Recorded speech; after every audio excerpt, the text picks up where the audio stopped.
So Grid Systems is a book I recommend to some artists who are getting pretty good at drawing, but maybe something about their drawings or their finished pieces just still doesn't seem quite right.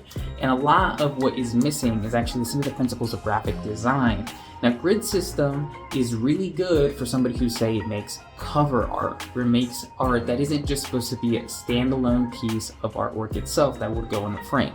If your pieces have some kind of text, have some kind of information that it's trying to get across to the audience, anything like that, or maybe your compositions just don't feel quite right, or something doesn't feel placed correctly, this is a book that you need. What Grid Systems is trying to get you to do is understand the concept of composition and how that really affects any kind of artwork or graphic design that you do. One of the things that you can see in here is that it will take basic documents, which might look a little bit boring, but it'll also break down how, see this grid here, is applied to this document in order for it to be a little bit easier to understand, better for the audience that it's made for, and it really breaks down how this grid system works and how you can apply that to your work. A lot of what's in this book are actually these basic shapes, and what you can see is that the same information is displayed in several different ways, and it starts breaking down why certain things work. And if you're thinking that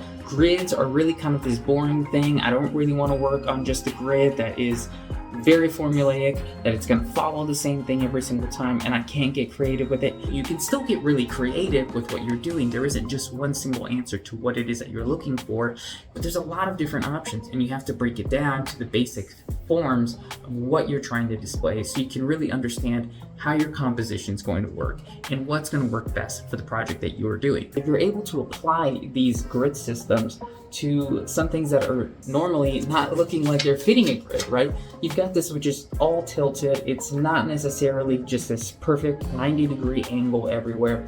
And while some of it is following parallel lines against each other, that's kind of where these grid systems fall in. There's a lot of really strange compositions going on here, but they're still following a very basic grid system. And that's what you want to apply to your work, because not everything has to fall perfectly on the line, right in the rule of thirds, like some people might tell you. Some things can get a little bit more complicated, and you can have a little bit more fun and pull something out intentionally out of the grid so it stands out. You just have to understand those basic principles of how it all works. That's why I recommend Grid Systems and other books for artists. If you're looking for any other recommendations for what books to buy, what might be best for your skill level, I have a full video right here where you can see what I do recommend and what I don't recommend to artists.